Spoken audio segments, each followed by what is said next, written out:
coming into making Sydney-inspired tofu, and we're going to make plenty of it.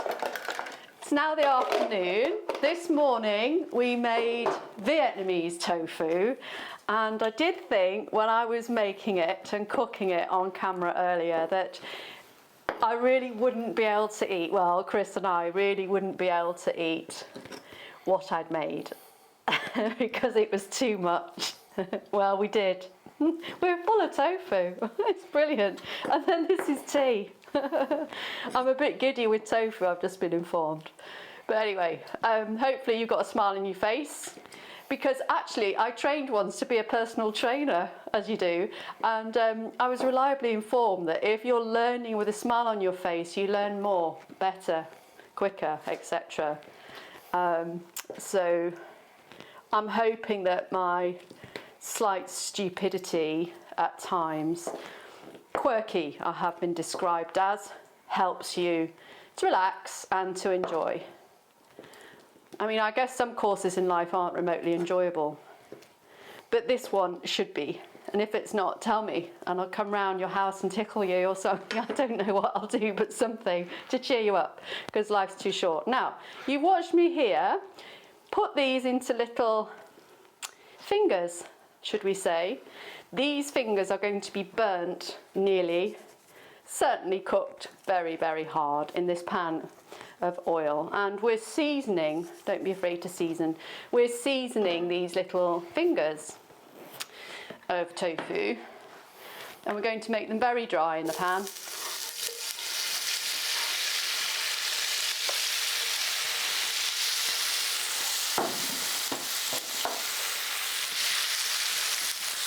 Step away, otherwise you'll end up with a splash t-shirt like me.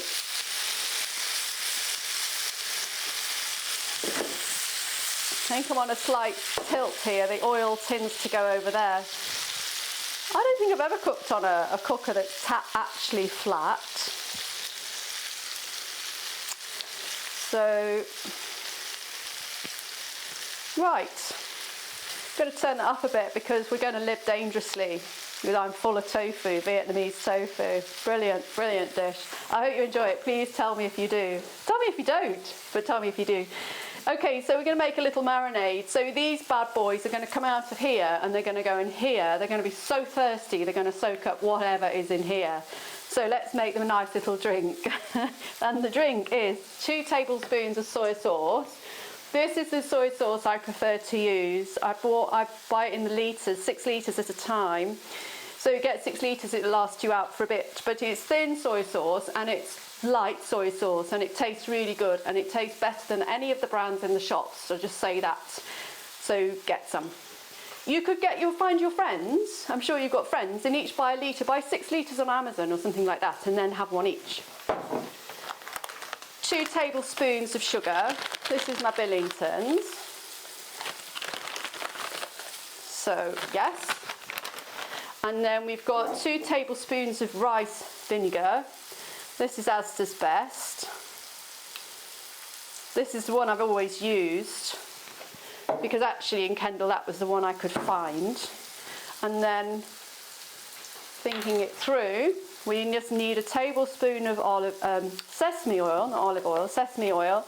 I use this one, again a catering size, isn't it? To be honest, I wouldn't really go with this. The sesame oil that you get in the shops isn't worse than that. And this just lasts for too long. So yeah, no. Just get something from a shop in a smaller thing. Just thought I'd say that in case you're watching what I'm using brand-wise. So I'm just going to sort of dissolve the sugar in this. Splash it all over yourself like me. Yeah, it's on my arms now, would you believe? And we're going to just have a look at these bad boys with the overhead camera. Yeah, so we'll get a bit chefy if we must. Earlier with Vietnamese tofu, turning over a few slices was one thing, but really we don't want to be hand turning all these little creatures, do we? So that's that. I'm just going to season that a bit more. It's very important this is quite salty because I want it to dry out a lot.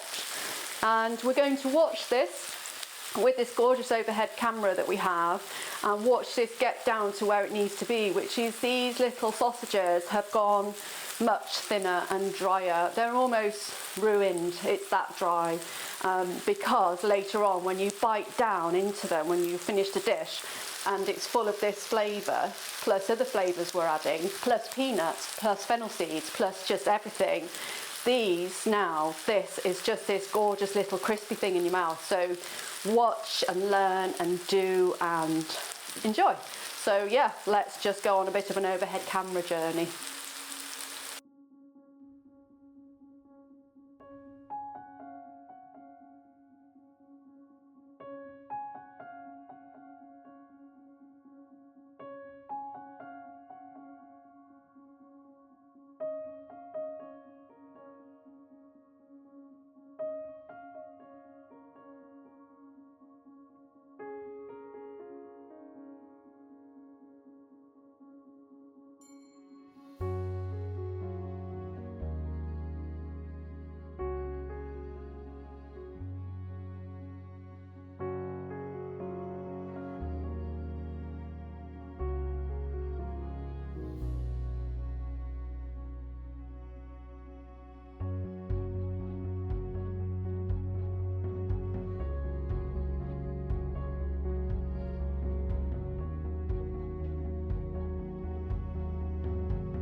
Julie, you're obviously taking quite a lot of care over this stage of the recipe.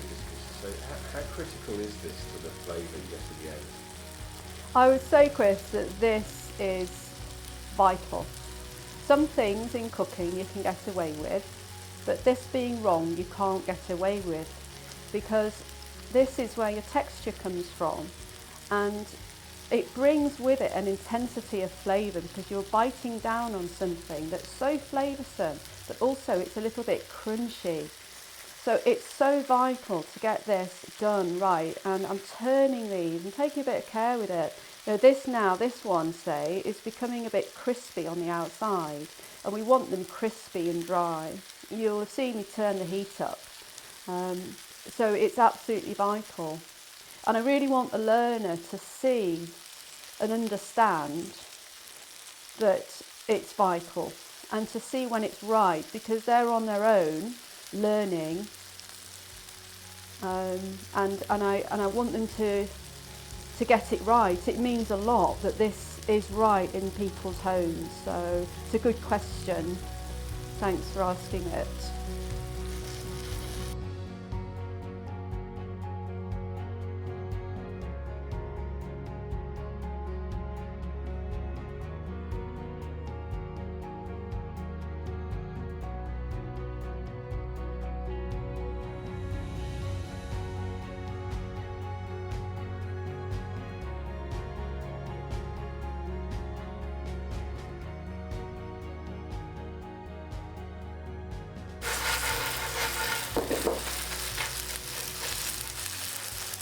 Okay, so we're coming to the end of this tofu cooking now, which is arguably the most important part of this whole dish. I really believe that this is so important that if you don't get it right, it's fundamentally changing the dish. When I first made this dish, this part of it I found quite hard because I didn't quite know which way to go, how far to go, but I just went with it and went as hard as I could with the cooking until it was almost overdone. So please do look at the overhead and see the colour change here, and also you can hear, so I'll just shut up for a minute, which would be nice, won't it? Look, you should be hearing that, because that means that you've got crispy outsides. You know, you could put a bit more colour on it, it's not going to do any harm. If you use your spatula, they're still a bit bouncy, they're not gone completely, although the thinner sections, my smaller sections, are basically gone in terms of that soft white tofu. So that's where we're up to with that. So is yours like this? Ask yourself that question. Can you hear it? Is it hard on the outside? Because if not, don't proceed. Okay, so we're going to put this into the marinade, which we mixed up before. So I'm just going to scoosh that around a bit to make sure that's still mixed. And then I've got my spoon ready that I mixed it with originally. And that's going to be ready to move this tofu around in here. So let's just get that gas off. And let's just put this in here. Whoops. Put those back in there. So inside here, now these dry bits are soaking up this sauce. I can smell this wonderful smell of, you know, the steam coming up from this is bringing with it the tartiness of the soy and the vinegar. Again, vinegar is so important, this recipe won't work without it. Obviously can't smell any sort of sweet smell, but that's that. So I just want to just show this now to this camera. And have we got that? Yeah, I've got that. So it's soaking up this marinade. Whilst you prepare everything else for this dish, then just keep swooshing this around. When I was cooking this professionally, I would do this in the afternoon, about 2ish or something, for a service at 7, say, and then I would have these little boxes and I would keep moving them on the work surface to just make sure that it was picking up all the marinade, because I didn't really see the point of making the marinade that would then be not inside the tofu, and it does generally soak it all up. The rest of the marinade does get tipped into the pan later. So that's where we are. That is the most important section, and you could probably just eat that actually if you wanted to, but don't. Save it, put it in the pan with everything else we're about to do, and create yourself this nice Sydney inspired tofu dish. Julia, would you say that leaving that longer than, say, the cooking time for the whole dish is beneficial to let the marinade? So the longer you leave it, actually, the better it's going to be. Yeah. But what I haven't done, definitely not done, is leave it overnight and then recook it as part of the stir fry and after an overnight session. I've always just left it for a few hours. But the more that this marinade that you see through this container, the more that that's soaked up, the better. Although we do obviously put that sauce put that sauce in, or put that marinade into the sauce. If it's inside the tofu, it's obviously making the tofu more flavoursome. And given that the main reason people don't like tofu is because it doesn't taste of anything, you know, the better it is if we can soak up more. So it goes back to why I was just labouring somewhat tediously, I'm sure, how important it was to dry that out. So it was mega thirsty and mega dry. Experiment do as well. I mean, if you want to put your tofu in the oven and see if you can get it a bit dry and a bit better, yeah, I want to learn like you, but I'm just telling you what I think works and what has worked professionally for me. Good, on we go.